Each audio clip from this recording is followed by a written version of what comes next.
ছুটির দিনে অর্থ মন্ত্রণালয়ে এসেছেন অর্থ পরিকল্পনা উপদেষ্টা ডক্টর সালেউদ্দিন আহমেদ। দেশের অর্থনীতির হালচাল জানতে বৈঠক করছেন ঊর্ধ্বতন কর্মকর্তাদের সাথে। এই মুহূর্তে তিনি কথা বলছেন সাংবাদিকদের সঙ্গে। কোয়ালিটি সম্পন্ন আন্তর্জাতিক মানের still bar CSRM, committed for better still. হতে পারে কোনো কারণে আমাদের বিজনেস মন্তর হয়, কিন্তু এটা থমকে গেলে কিন্তু এটা স্টার্ট করা গাড়ির মতো, এবার বন্ধ হয়ে গেলে কিন্তু অনেক সময় লাগে স্টার্ট করতে বা এনার্জি লাগে, ব্যাটারির উপর চাপ পড়ে। অর্থাৎ আমরা চাচ্ছি যে গতিটা যেন আমরা আস্তে আস্তে আরো সচল করতে পারি, সবাইকে উজ্জীবিত করতে। আর বাংলাদেশের একটা সুবিধা কি, বাংলাদেশের লোক কিন্তু অফুরন্ত কর্ম ইসে আছে, শুধু হয়তো কিছু দু একজন, আরে কিছুটা আমার মনে হয় নেতৃত্ব বা ম্যানেজমেন্ট ব্যবস্থা করার কারণে হয়তো তারা সবাই আছে, সবাই মিলে আমরা ওদের দ্রুত ইমিডিয়েট সমস্যাগুলি সমাধান করি এবং সামনে এগিয়ে যাওয়ার জন্য আমরা একটা মসৃণ পথ করে যাব। আমরা তো খুব একেবারে সেদিন আমরা থাকার ইচ্ছা নাই করে পরবর্তী পর্যায়ে বাংলাদেশকে কিন্তু আরো দ্রুত নিয়ে যেতে পারে এটা, এবং এটার জন্য আপনাদের সহযোগিতা দরকার।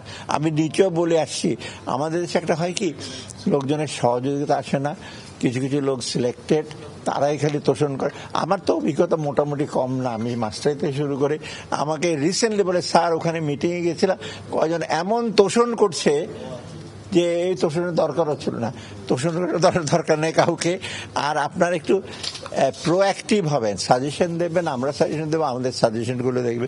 আর খালি করে ফেলেছি, আমি তো গভর্নর ছিলাম অনেকদিন, অর্থনীতি সম্বন্ধে বলতাম, যখনই শুনি আমার স্যার আপনি যেগুলো বলছেন বলে আমরা সব করে ফেলবো, স্যার এগুলো কেন বলে। তো এরকম রিয়েক্টিভ হলে তো কাজ হবে না।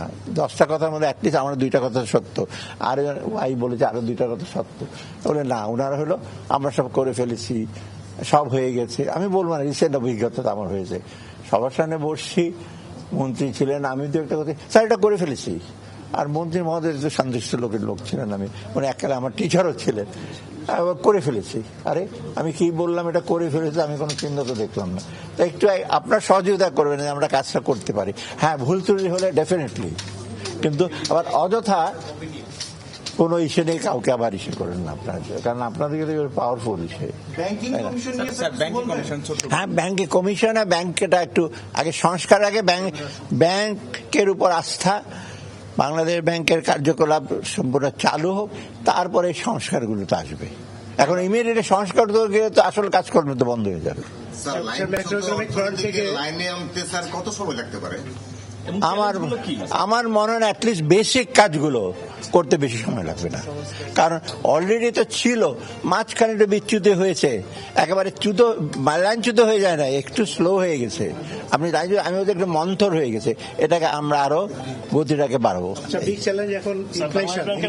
হ্যাঁ, ইনফ্লেশনের ব্যাপারে শুনুন, আমি এই জন্য বলছি যে ইনফ্লেশনের ব্যাপারে ম্যাক্রো ইকোনমিক চ্যালেঞ্জ ছাড়াও আমাদের অর্থনীতির কিন্তু একটা, এর আগের দিন এতদিন একটু ভুল ছিল উন্নয়নের যে কৌশল বা নীতি, যে মানুষের উন্নয়নের সুফলটা বিশ্বের মানুষ পায় নাই।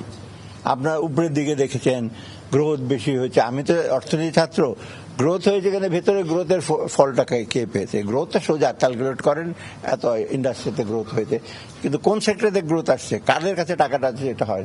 আমরা চাচ্ছি সমতা ভিত্তিক ন্যায্য একটা ইস্যু করতে, আয়ের সংস্থান লোকের বাড়ুক এবং বাজারে যেটা মূল্যস্ফীতি যথাসম্ভব কমো, মানুষ জীবন এবং জীবিকার ব্যাপারে আমরা যথাসম্ভব চেষ্টা করবো সব মানুষের।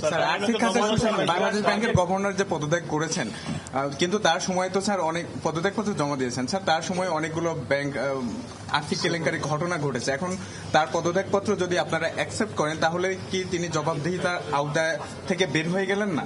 সেটা একটা প্রসিডিউরাল ব্যাপার আছে, পদত্যাগপত্র দিয়েছেন সেটা গ্রহণ করে আমি একা ডিসিশন দেবো না, আমি দেখে কালকে তো মিটিং আছে, আমরা দরকার এটা ডিসিশন, কারণ গভর্নরের পোস্টটা তো এটা একটু সেন্সিটিভ, মানে দিয়েছেন সেটা ঠিক আছে, উনি দিয়েছেন এবং অন্যদিকে আর নতুন কে আসবে, এখন তাকে নিয়ে কি করব, তার কি করব, এটা করতে করতে বাংলাদেশ ব্যাংক, কারণ বাংলাদেশ ব্যাংক বা বাংলাদেশের যে কোনো রুলস নর্মস নিয়মকানুন যথেষ্ট আন্তর্জাতিক মানে, কিন্তু সেটা মানা হয় নাই, এবং যারা মানাবে তারা মানে নাই, যারা মানবে তারা অনেকে মানে নাই। আমি আর বেশি বিশদ বলবো না, কারা মানে নাই, কারা ফ্লাউট করেছে তাদের বিরুদ্ধে আপনি কোনো ব্যবস্থা নেবেন? নিশ্চয়ই আমরা দেখবো তো, এই নিজার্ক রিয়েকশন আমি করবো না, বিশেষ করে আমি আমি আপনারা দেখবেন বাংলাদেশ ব্যাংক থাকতে আমি সার্কুলার একটা দুইটা দিতাম, এখন বাংলাদেশ ব্যাংকের সার্কুলার সকালে দেয়, বিকালে চেঞ্জ করে, পরশুদিন চেঞ্জ করে। আমরা চিন্তা ভাবনা নিয়ে বলতাম একটা, এটা আমি স্টিক করতাম। এনপিএল 1,56,000 কোটি টাকা এনপিএল অভিযোগ আছে কিছু টাকা বাইরে পাচার হয়ে গেছে। আচ্ছা, সেটা আমরা জানি, ওটা তো প্রসেস আছে, তথ্য লাগবে, তারপর যাদের সাথে যোগাযোগ করে এটা করতে আমরা করবো। ঋণ খেলাপিতে যারা তাদের ব্যাপারে কি ধরনের